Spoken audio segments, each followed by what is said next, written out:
Friends, কালকে একটা আনারস এনেছিলাম, তো কালকে হাফ কেটেছিলাম আর হাফটা ছিল, সেই হাফটা আজকে কাটছি, কারণ গোটাটা একসাথে খাওয়া সম্ভব না, এই জন্য হাফটা কেটেছিলাম। আর তরমুজের, এই তরমুজ বলছি, সে তরমুজ হয়ে যাচ্ছে বারবার। আনারসের কি বলতো, আনারসের না হাফটা পুরো বাদই যায়, এই জন্য একটা সমস্যা। কে কে আনারস খেতে পছন্দ করো অবশ্যই কিন্তু কমেন্টে জানাবে। আমি কিন্তু ভীষণ ভালোবাসি আনারস খেতে, কিন্তু অনেক সময় এই যে এইগুলো থেকে গেলে না গালের মধ্যে কেমন চুলকায় চুলকায়, অসহ্য লাগে জিহ্বার মধ্যে। তো এইগুলো ভালোভাবে পরিষ্কার করতে হবে, পরিষ্কার করে তারপরে খেতে হবে। আমারও লেগেছিল। তোমারও লেগেছিল? তাই তো আয়ুষ একটু আগে খাচ্ছিল তরমুজ, তো ও বলছে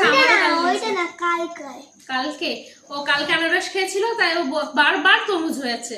কালকে আনারস খেয়েছিল, তাই বলছে আমারও গালে লেগেছিল। তো এটা একটু বেশি করে দেখো ফেলে দিলাম, ভালো করে পরিষ্কার করে নিলাম যাতে একটু না থাকে, তাহলে আর জিহ্বায় লাগে না।